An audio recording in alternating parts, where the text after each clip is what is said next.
नमस्कार दोस्तों, मैं हूं अर्पित और एक बार फिर से आपका स्वागत है। बिहार में पिछले एक महीने से छिड़ा हुआ सियासी संग्राम अब अपने अंत पर पहुंचता नजर आ रहा है।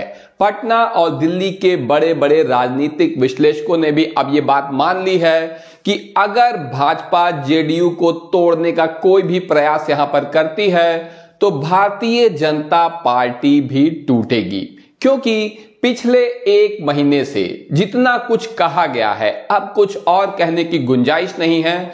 अब समय है एक्शन का। आपने देखा होगा कि किस तरह से भारत के गृह मंत्री अमित शाह ने 16 दिसंबर को इस पूरे राजनीतिक घटनाक्रम की या राजनीतिक तूफान की शुरुआत की थी, जब उन्होंने प्रेस वार्ता में कहा था कि बिहार में मुख्यमंत्री पद का चेहरा कौन होगा ये इनकी पार्टी की संसदीय दल की मीटिंग में तय होगा।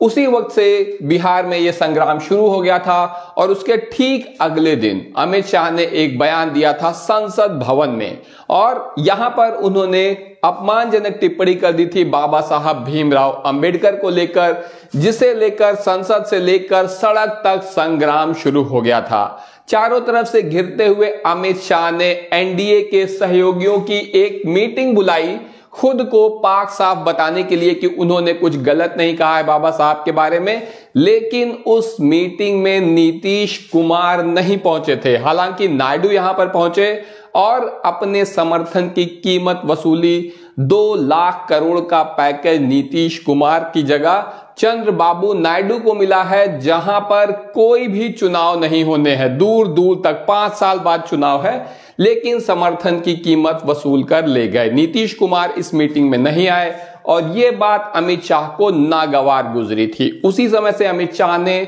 जोर लगाना शुरू किया, नीतीश कुमार की पार्टी पर दबाव बढ़ाना शुरू किया और पार्टी को टूट के कागार पर पहुंचता देखकर अपनी प्रगति यात्रा को बीच में ही रोककर रातों रात नीतीश कुमार दिल्ली पहुंचे। लेकिन जब नीतीश कुमार दिल्ली पहुंचे तो ना वहां पर प्रधानमंत्री नरेंद्र मोदी ने उनसे मुलाकात की, ना ही भाजपा अध्यक्ष जेपी नड्डा ने मुलाकात की। खाली हाथ नीतीश कुमार खिसिया कर वापस लौट आए, जिसका उस समय आरजेडी ने भी काफी मजाक उड़ाया था। इस बात के लिए नीतीश कुमार का आप देख सकते हैं जनसत्ता की रिपोर्ट। इसके ठीक बाद बिहार के उप मुख्यमंत्री विजय सिन्हा ने कहा कि अटल बिहारी वाजपेयी को सच्ची श्रद्धांजलि यही होगी कि हम बिहार में अपने बल पर सरकार बनाएं। वो हमारी अपनी सरकार होगी तभी मन शांत रहेगा। ऐसे में आप देख सकते हैं कि नीतीश कुमार, जो कि सब कुछ अच्छी तरह से समझ रहे थे, वो भी समझने लगे कि अगर अब ऐसी परिस्थिति में वो पलटी मारने का कोई प्रयास करते भी हैं तो जेडीयू टूट सकती है। क्यों टूट सकती है? क्योंकि बिहार में जेडीयू के 2 बड़का नेता कहे जाने वाले ललन सिंह और संजय झा, जो हैं तो जेडीयू के नेता, लेकिन सुर में सुर मिलाते हैं या गुणगान करते हैं भारतीय जनता पार्टी का, अमित शाह और प्रधानमंत्री मोदी का। अगर संजय झा के बारे में बात करें तो संजय झा बिहार में जेडीयू के इस वक्त राष्ट्रीय कार्यकारिणी अध्यक्ष हैं, जबकि ललन सिंह जेडीयू कोटे से केंद्रीय मंत्री हैं। लेकिन ये दोनों ही नेता पूरी तरह से अब भाजपा के साथ जा चुके हैं। इसमें नीतीश कुमार को कहीं कोई संशय नहीं है कि उनकी पार्टी ये दोनों मिलकर तोड़ने के प्रयास में लगे हुए हैं। ऐसे में आप देख सकते हैं बिहार के प्रवक्ता हैं ये मृत्युंजय तिवारी, आरजेडी के प्रवक्ता हैं, और इन्होंने कहा है कि नीतीश कुमार बीजेपी से डरे हुए हैं। और कोई गलत भी नहीं है, अगर डरे हुए हैं तो डरना स्वाभाविक है, क्योंकि भारतीय जनता पार्टी ने अपने ही सहयोगियों के साथ जो कुछ किया है, चाहे वो एकनाथ शिंदे हों या फिर अगर हम ज्यादा ध्यान से देखें तो उड़ीसा में बीजू जनता दल के नवीन पटनायक, जिनके संबंध भाजपा से बहुत अच्छे रहे थे, उन्हें भी भाजपा ने समाप्त कर दिया। ठीक वैसा ही बीजेपी करना चाहती है नीतीश कुमार के साथ कि उन्हें भी रिटायरमेंट पकड़ा दिया जाए और मुख्यमंत्री बने भाजपा का कोई अपना नेता। ऐसे में नीतीश कुमार सब कुछ अच्छी तरह से समझ रहे हैं और कल 16 तारीख को वो अपने तीसरे चरण पे जा रहे हैं प्रगति यात्रा के। इस दौरान नीतीश कुमार का पूरा प्रयास है बिहार की जनता के मन में क्या है वो ये समझना चाह रहे हैं। साथ ही साथ ऐसा भी कहा जा रहा है कि नीतीश कुमार भारतीय जनता पार्टी के विधायकों के ऊपर भी डोरे डाल रहे हैं। क्यों? क्योंकि ऐसा नेता तो वाकई बहुत भोला होगा जो ये समझे कि बिहार में जो आने वाला चुनाव है उसमें भाजपा सत्ता तक पहुंच सकती है बिना नीतीश कुमार के। क्या आप इस बात पर यकीन करेंगे? कोई नहीं करेगा। इसीलिए नीतीश कुमार के पास भी मौका है भारतीय जनता पार्टी के विधायकों को अपने पाले में लाने का। इस बीच संजय झा और जो कि राष्ट्रीय कार्यकारिणी के अध्यक्ष हैं यहां पर जदयू के, वो पूरे प्रयास में लगे हैं जेडीयू को तोड़ने के, भाजपा के साथ ले जाने के अपनी पार्टी के विधायकों को। नीतीश कुमार एक और बात अब अच्छी तरह से समझ चुके हैं, वो ये है कि प्रशांत किशोर भाजपा का मोहरा है। इन्हें भाजपा ने ही प्लांट किया है।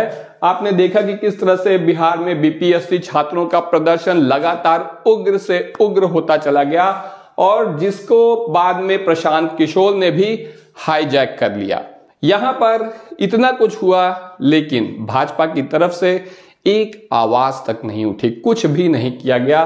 प्रशांत किशोर का प्रतिनिधिमंडल ये अपनी पूरी टीम लेकर जाकर राज्यपाल से भी मिले, ज्ञापन भी सौंप आए, राज्यपाल ने उसको स्वीकार भी कर लिया, प्रशांत किशोर से मिल भी लिए। बिना भाजपा के इन्वॉल्वमेंट के ये सब कुछ संभव नहीं है। इसका मतलब स्पष्ट है कि भाजपा इस बार प्रशांत किशोर का इस्तेमाल करना चाहती है नीतीश कुमार के खिलाफ, ठीक उसी तरह से जिस तरह से पिछले विधानसभा चुनाव में इस्तेमाल किया गया था चिराग पासवान का।